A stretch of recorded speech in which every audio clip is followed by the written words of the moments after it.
This is the current federal tax developments for the week of October the 12th, 2020.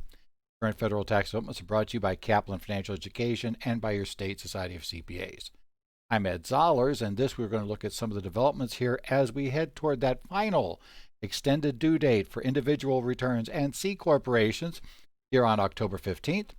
And we're going to look at some additional guidance given to us this week on the Paycheck Protection Program loan by the SBA, including a brand new form and some administrative simplicity for those who have a loan, let's say, below $50,000, actually $50,000 or less to be correct, that can get their loan forgiven in a much simpler form than otherwise. We'll also talk about the supporting regulations under that, as well as additional guidance in those regulations that give lenders a bit of a break if a borrower submits documentation for more expenses than are necessary to forgive the loan. We're also going to talk about the additional guidance issued this week, talking about this issue of what about loans that were issued prior to the extended period of deferral that was allowed under the Paycheck Protection Program Flexibility Act, where we have a deferral of principal, interest payments, and fees on SBA loans, including the PPP loan, all the way for 10 months after the end of the 24-week period, and actually all the way to the date decides if we get forgiveness or not, as long as we apply within 10 months after the end of the 24-week period. We'll talk about how that impacted. We'll talk about the IRS moving into QR codes, and we'll talk a little bit about what QR codes are, if any of you aren't aware what those things are. The IRS also published this week the SIFL rates for the second half of 2020, and we'll close out looking at a taxpayer who discovered that sometimes with non-employee comp, with non-qualified deferred comp, what appears to be a tax break in the end may come back to bite the taxpayer if in fact the employer doesn't end up being able to actually pay out the non-qualified deferred comp. But let's go ahead and let's start this week out with our guidance and the SBA programs. This week, the SBA took a number of steps, and one of the key ones that came out this week, and first we'll talk about the application or the forms that we got, and then we'll talk about the supporting regulation and what it tells us. But on the 8th of October, the SBA issued a brand new form, Form 3508S, which is a Paycheck Protection Program PPP loan forgiveness application. This form is essentially a simplified 2-page form that applies in certain cases. Now, before some people freak out and notice this, you'll notice it has an expiration date of October the 31st, even though it was first issued on October the 8th. A number of people have pointed that out to me and been upset and want to know what that means. And in reality, I'm not sure it means much of anything. And I say that because that same expiration date of October 31st, 2020 has been on all the Form 3508 forms to date. My guess is that the SBA is planning to decide if they need to revise the forms as of that date, make changes due to changes in the program, and they just pick that date as a date to say, yeah, you can use this form through that date. But if we update the form after that, somewhere later, you'll have to be using the new version. So don't get too worked up about that October 31st. It just stands out because this particular 3508 form came out much later. It wasn't coming out back in, I think it was it June when they released the first one? Rather, this one's coming out now in October, which is many more months down the line, and that October 31st date does appear a little strange. But aside from that, this is a simplified 2-page form. And in fact, really, there's only one page of the form, to be totally honest. The second page, as we'll discover here, is just the standard demographic information that you don't have to fill in anyway. So page 1 really has 2 parts to it. At the very top of the form are the basics. The borrower should say the lender does definitely need to know who the borrower was and what the loan number was and all of those little details about the loan amount, disbursement date. Again, they're going to ask you employees at the time of loan application and loan forgiveness application, I should say. You'll have to give your EIDL advance amount and your EID application number, as well as just one number. The only number you're going to put on here, aside from those, that deals with your covered period is simply the amount of forgiveness you claim you qualify for. unlike the 3508 or even the 3508 EZ, we're not going to tell the lender why we qualify, what exactly makes up that issue. All we're going to tell them is how much forgiveness we're claiming.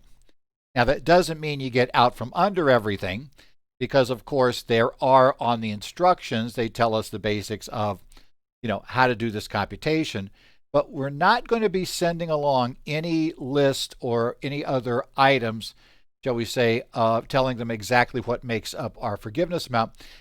That does not mean they're not documents we send. We'll talk to you about what you send, but in essence, you're kind of just sending in the source documents and the answer without any intermediate work. You will need to maintain that, but you don't have to send it along. Okay? And this also, at the bottom of the form, we're going to get our representations. And so the bottom part of the form just has where you sign off and say, and then initial all the representations that we've seen before on the 3508, claiming you used the money, used it for the right things. You haven't violated anything else. You verified the information that it qualifies, etc., etc. And you'll sign off, of course, after signing and skipping by the little part that tells you if you're lying here, you can be thrown in jail for an extended period of time. Little things like that. But that's it. It's basically, that's the entire form. You print your name, you do it. Now, who's eligible to use this form? This form can be used by any borrower who has a loan of $50,000 or less, as long as they don't, with affiliates, have a loans totaling $2 million or greater. Now, that's interesting because if you do have related companies, any of the companies standalone that are below 50 grand can use this form, even if in total you're above 50 grand, as long as in total you're not above 2 million. So it's an interesting choice the SBA has made. The instructions for the form, which you'll find, which are separate, and we do have links to both in the PDF you can download for this week. But the instructions tell you how to compute the amount of the forgiveness. And it's pretty much the stuff we've been told before on all the other forms. It walks you through the standard computation. Now, one key thing about this form, you're not subject to the FTE limitation.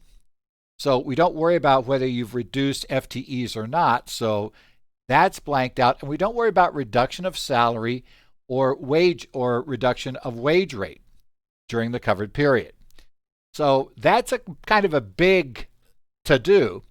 And I've heard a lot of people tell me when we get to the list of what you have to send along, they say, well, you have to send along so much, who cares? It's still all this work. And I'm going, look, you don't even have to worry about the FTEs. You don't have to document that you qualify for an exception to the FTEs. You just get this exceptions. You're treated as automatically in it. Now, the SBA justifies that by saying it's relatively de minimis. Most of these small companies would qualify for one of the safe harbors, especially that they couldn't return to their full operations, and that they felt that it was worthwhile to use this in that regard. So, interesting thing, and as I said, it does have some usefulness. And I should point out as well, because some people are saying, well, yeah, this doesn't sound like what they were talking about before. The only difference is what we've heard about the proposal in Congress from a practical standpoint so far, is that the proposal in Congress would have had this kind of request forgiveness, and you'll get it up to $150,000 worth of the loan, while this one is only $50,000. The congressional proposals would still have the taxpayer certify that they meet the requirements. They just wouldn't have to submit the documentation. If you are questioned, if you are examined on this issue by the SBA, and the SBA does have a 6-year statute of limitations under which they can come back and look at this issue, so you got to keep records for quite a while, then you are going to be required to produce the documentation and the computations and other information to support the fact you qualified for forgiveness.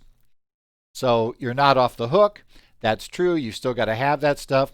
But the fact you don't have to do that FTE computation at all is a huge benefit for a lot of companies, where that FTE computation could have been a real nightmare, or even just trying to get together all the documentation to show that you qualified for one of the exceptions. That also could have been a bit of nightmarish, and we skip all that. So don't undersell this. It actually is worth more. I think some people, maybe some people thought that it was just going to be, hey, wake up, yep, your loan's below $50,000. Hey, it's forgiven, go away, don't worry about it. They're not going to do that. If it's clear that somebody fraudulently applied for the loan, like the guy this week we discovered, I guess, yeah, it was this week, who was indicted that had set up fake companies using names from Game of Thrones. If you're going to do something like this, probably don't be so obvious that you're grasping for names. But in any event, he set up all these Game of Thrones inspired company names and borrowed.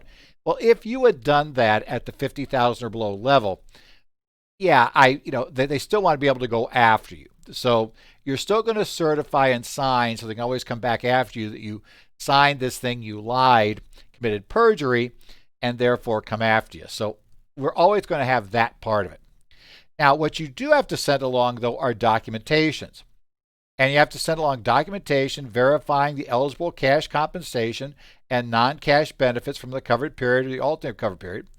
And that means you got to send along your bank statements or payroll service provider reports that show the cash compensation paid to employees, tax forms from the period, the payroll tax filings, including the 941 and the quarterly state, business, individual wage reporting on employment insurance reports filed, and payment receipts, canceled checks, or account statements documenting the amount of any employer contribution to employee health insurance and retirement plans that you included in the forgiveness amount. As well, for non-payroll expenses that are involved in this, documentation that verifies the existence of obligations prior to February 15, 2020, and then eligible payments for mortgage interest. That'll be a copy of your lender amortization schedule, receipts or canceled checks that verify your payments for the covered period. Or you can have a lender account statements from February 2020 and for the months of the covered period through 1 month after the covered period that verify the amount of interest if you have mortgage interest. If it's lease payments, we're looking at very similar things except to document the lease, which means you want a copy of the current lease agreements and receipts or canceled check verifying that we paid during the covered period, or statements that will verify the same thing. And for business utilities, we want invoices from February 2020 to document you had the utility service in February. And then for those, also invoices paid during the covered period and receipts, canceled checks, or account statements that verify those things were paid. Now, as we'll talk about here for a second, while you're submitting all that stuff, at least at the lender level, it doesn't appear much is going to happen with it, aside from the lender checking the box saying, yep, they gave me that. Yep, sounds good. And that's because, as we go on to our next developments, in looking at this issue, we had regulations that came out at the same time to support this. This is RAN 3245-AH59. Titled Business Loan Program Temporary Changes, Paycheck Protection Program, Additional Revisions to Loan Forgiveness and Loan Review Procedures, Interim Final Rules, issued by the SBA on October the 8th. And this is the supporting regulations. There are actually two parts to these regulations.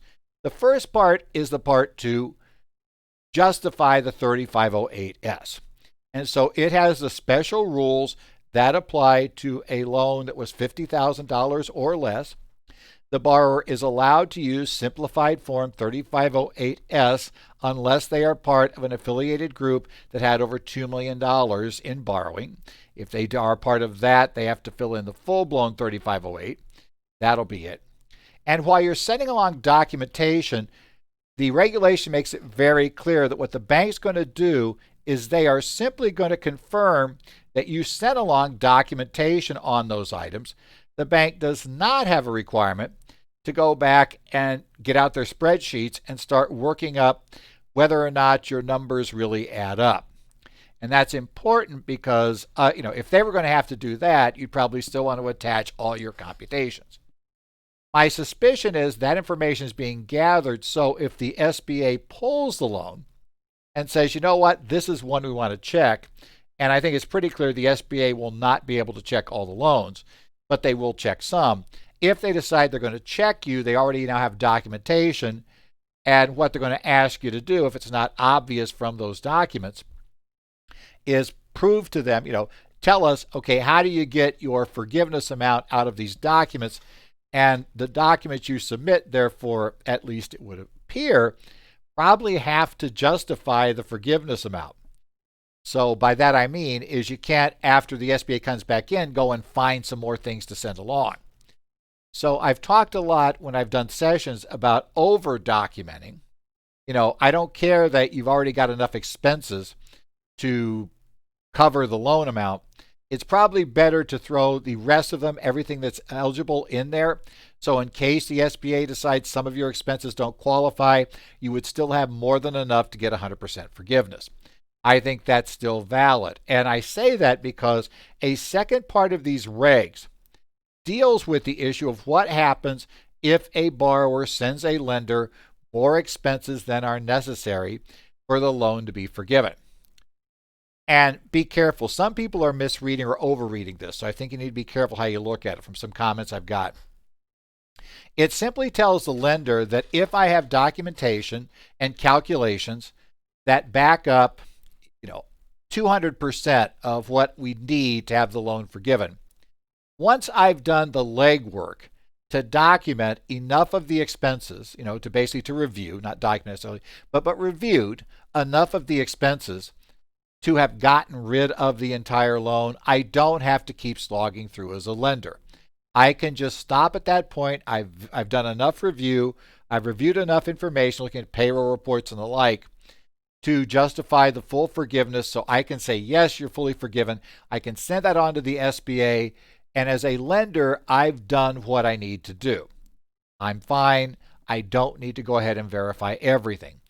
My guess is that's because they have started to figure out that a lot of borrowers are going to send more than just what's necessary to get to 100% forgiveness.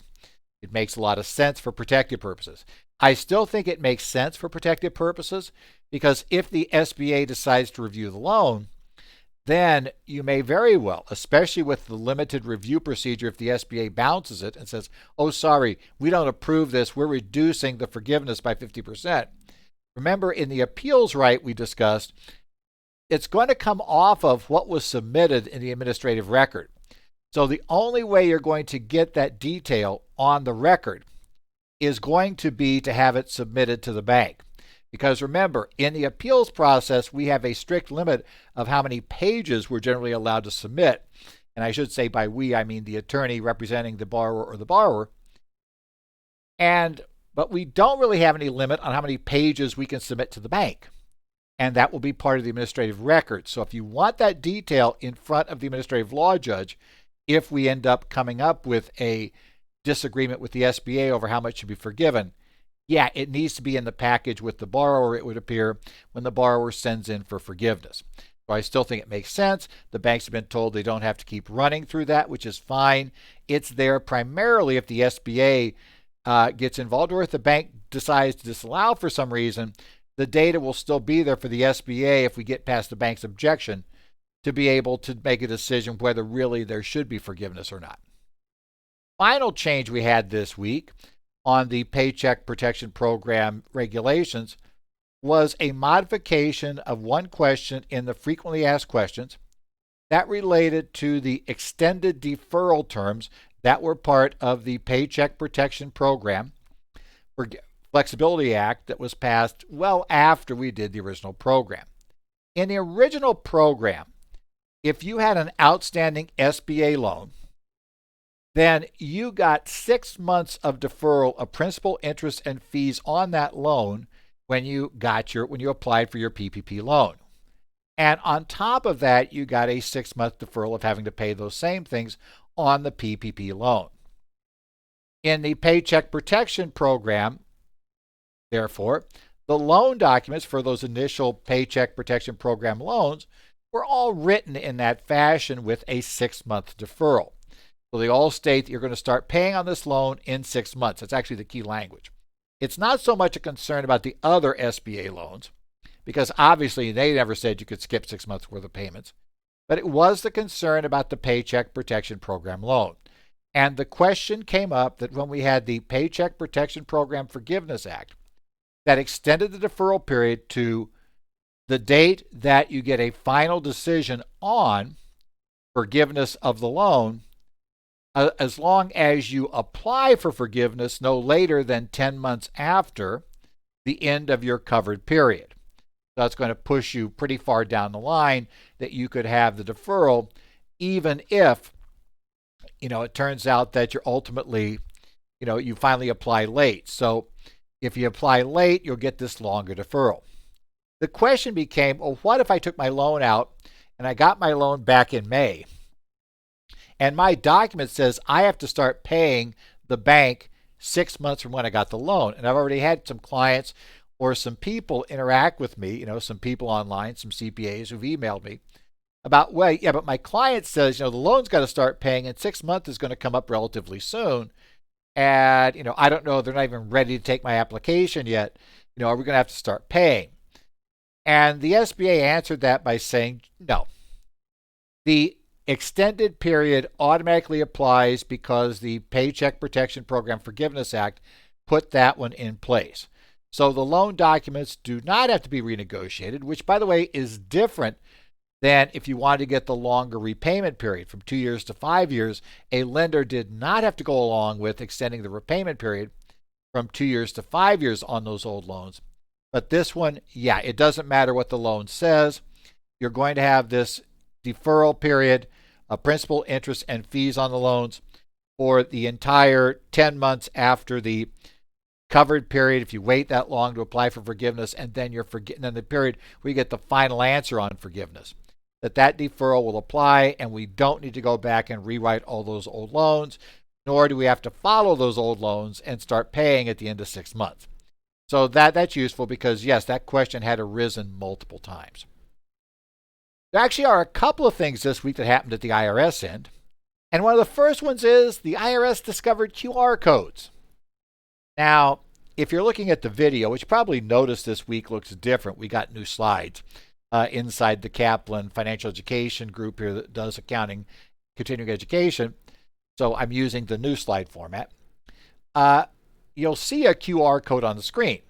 If you're listening to the audio, you're not seeing anything, obviously. If you're not sure what a QR code is, it's one of those odd barcodes that's not the barcode that you see when you're buying products in a store.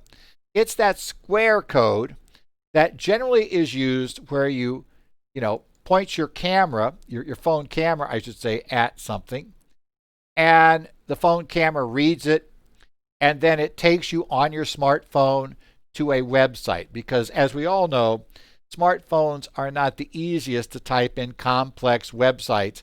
Typing anything into a smartphone is not simple. So QR codes are really helpful there to go places. Well, the IRS is going to start adding QR codes initially to the CP14 and CP14 IA balance due notices. So when those go out to taxpayers, there will be a barcode on the page that the taxpayer can use. And if the taxpayer uses that on their phone, they will go to the applicable part of the IRS website for what they're working on. Now, of course, that may be a problem if they want to see it on their computer. They'll have to type it in on the computer, or hope your phone can send it back to the computer. There's all kinds of ways that might work. But it's going to allow people to more easily get to where they need to go. If they use the QR code and they shoot a picture of it, that will automatically take them to the place they want to go. Now, for those of you who may be curious and haven't tried yet, if you've got the slides up on screen from the video version here, that QR code will take you to Wikipedia, the Wikipedia mobile page. And why? Because that's where I get a public domain QR code picture pretty quickly. I suppose I could have created one for a website, but yeah, we just use that one. So that would be the QR code. If you did that, I'm sure somebody tried it. They are going to consider adding QR codes to other balance due notices in the future, but right now it's only the CP14, CP14 IAs. They will start doing it, they said, on notices this month. That means we don't know when they'll start rolling those things out for sure, but apparently by the end of the month we should have them rolled out. Next up, the IRS has done the semi-annual notice of SIFL rates for this month, right? Those are the rates that are used for the terminal charge and the mileage rate for employer-provided aircraft compensation. How much is the flight worth if the employer allows you to fly along on their jet to go somewhere, and it's not a business trip for you, or we're bringing along family, whatever, that we have to add in to your compensation, how much of that goes into your W-2? So they update this every 6 months. This one deals with the second half of 2020, which I think we always find somewhat amusing that we don't get it till October, even though it applies retroactively back to July. So yeah, we got in October, applies retroactively to July. This is how this one always works, so nothing basic. The standard starting terminal charge is $42.62 for these last 6 months.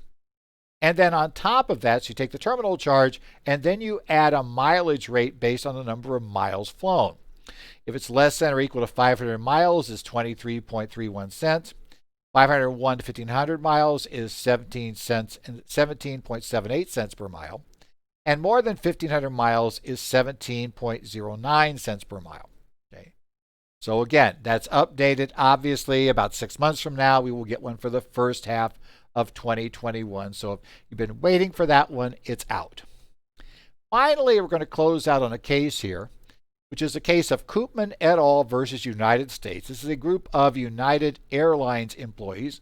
As I recall, I believe all of them in this case are pilots, that went to the U.S. Court of Federal Claims, case number 1:09-CV-00333. The opinion was issued on September 30th of 2020. This deals with non-qualified deferred compensation and payroll taxes on that compensation. The way that generally works is that there is what they call a safe harbor timing rule. Normally, if you qualify, if you have earned a right to non-qualified deferred compensation. So let's say when I signed up with the airline, if I complete 10 years of service, I will earn a certain percentage of my average compensation over the time I was with them, the number of years I've been with them, and that will be paid to me once I hit my retirement date per the airline's program. Non-qualified deferred comp means that the program does not have to meet all the discrimination rules that we have to meet under a standard plan.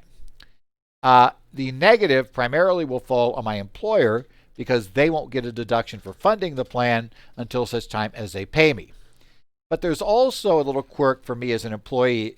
That is that I do have to recognize this as earnings for FICA Medicare tax purposes.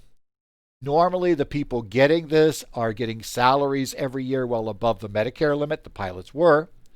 So generally, we're looking at an issue that arises when we've vested. As soon as we vest in it, so I've earned the right to be paid it. At that point, the present value of the expected future payments, or the ones where they're committed to, that discounted present value is subjected to tax as if it was paid to me in a single check. So what I effectively am doing, including my compensation for FICA purposes, but not for income tax purposes, the present value of the benefit I just received. In general, this is a good thing for two reasons. Number one, if we didn't pay that FICA until we got the payment, we would have to pay the Social Security tax probably and then the Medicare tax. Why? Because we're probably going to get that when we're retired. We're no longer getting a six-figure salary from United Airlines for flying planes.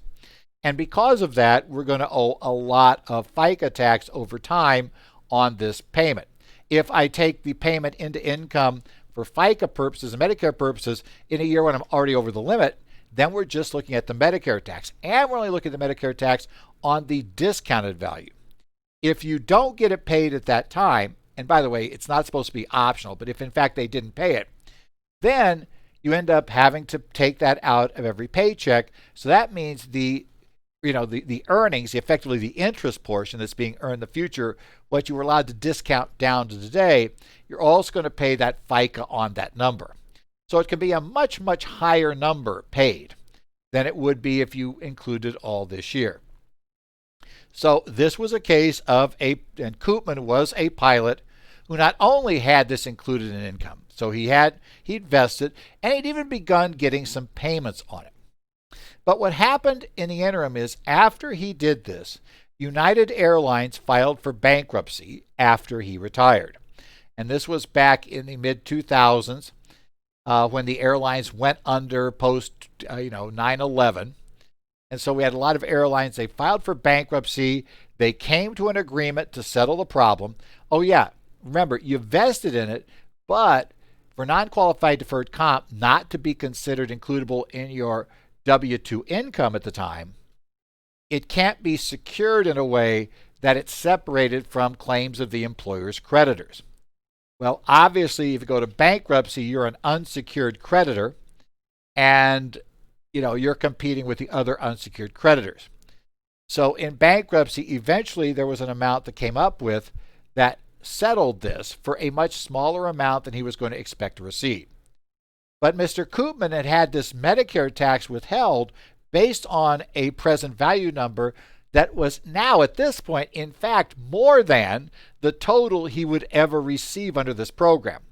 So Mr. Koopman was trying to file a claim for refund, stating, wait, I paid Medicare tax on an amount that I'm never going to receive. Well, there were two problems that the court had with his claim for refund.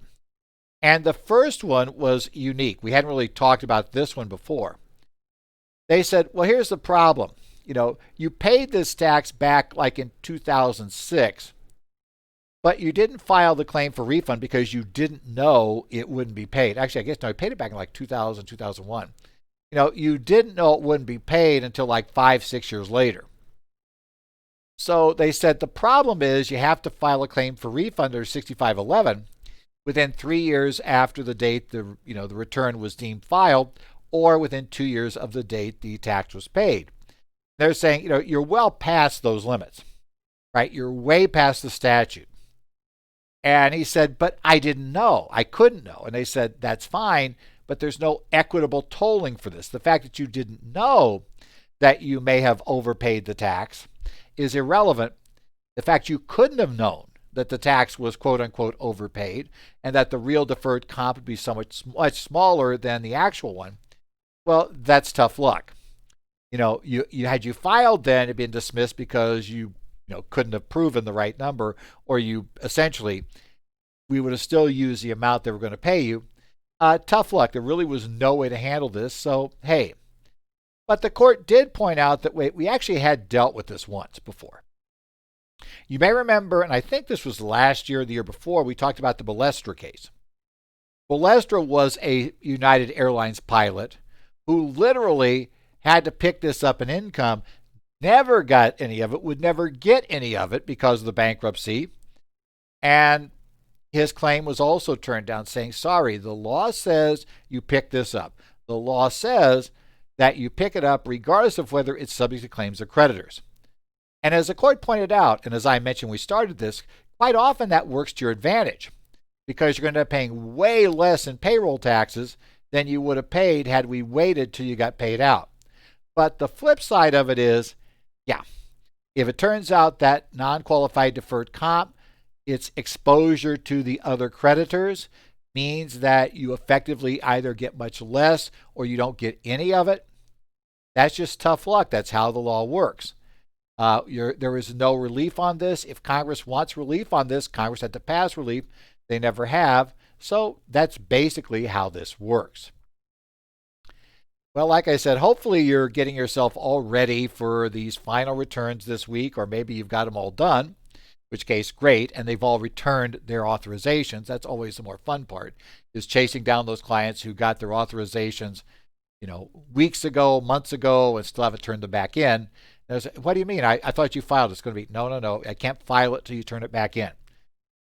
But if you've got it all done, or if not, you're still going to have to finish up by Thursday. And I want to remind you that we are going to be doing upcoming webcasts with state CPA societies.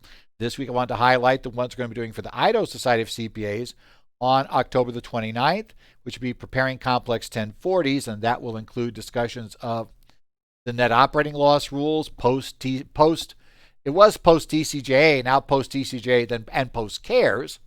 So we'll talk about where we stand there. We'll talk about past activity losses. We'll talk about like-kind exchanges after TCJA and all those other things on your messier returns. And then on October the 30th, we're going to do a full day on fringe benefits that will also talk to you about what changed from an employer's standpoint under the Secure Act. and some of the issues we have to work for there, as well as the standard issues for medical care, other things we provide employees as fringe benefits, kind of a good checkup for all the issues and all the things other than their main paycheck that you give employees. Both of these will be webcasts, the Idaho Society of CPAs. You can register at www.idcpa.org for that. If you're a member of the Idaho Society, you get a discounted price for coming into it. Otherwise, you pay full price for the course. But again, registration's there on the Idaho Society of CPAs website. This has been the Current Federal Tax Developments for the week of October the 12th, 2020. Current Federal Tax Developments are, again, broadcast each week. We try to bring it to you. If you want to have any questions or comments, you can email me, edzollers@currentfederaltaxdevelopments.com. If you want to follow me on Twitter, because I do tend to post when I get new information on Twitter, information. Some of them will do articles on, some of them I won't be able to do articles on, but I'll still post on Twitter that this new thing came out. So you might want to look at it. You can follow me there. My handle there is @edzollers. I also follow the Connect site for a number of state CPA societies. That includes Arizona, Illinois, Minnesota, New Jersey, and Washington. If you're a member of one of those societies and you post to some of the Connect groups, I try to keep my eyes open to see if something's come out, and if I think I can help, I'll try to make a statement there. And as I've said before, if your state society offers this sort of discussion group, it's probably good to get involved and to try to get others involved, because it's a really useful place to bounce ideas off people. So again, more fun. Otherwise, hopefully you get through the 15th of October with no major problems. We're hoping we don't have another meltdown of an e-filing system like we had on September 15th, so cross your fingers on that all of that goes through without a hitch, and we don't repeat that meltdown problem that some of you had with your CCH systems on that absolute drop-dead due date. So we'll keep our eyes open for that. We'll then start getting back here. It will be post-2019's tax season, which turned out to be the one that was just a lot different than we thought it was going to be. But it will be over, except for the not-for-profits, who still have the November 15th date to worry about. But for most of us, for most of the things we're doing aside from the not-for-profits groups, we're going to be done. And I'll check in. I will keep an eye on what's happening this week. And so we'll check back in with you next week and talk about things that come out during the week, including, hey, the new, CARES 4, whatever it would be, on again, off again. It was totally off again to start early in the week, and now apparently is back on again. So, yeah, if we get a bill, we'll talk about a bill, but I'm not going to worry much about that till it comes out. Otherwise, we'll see you next week here at Current Federal Tax Developments.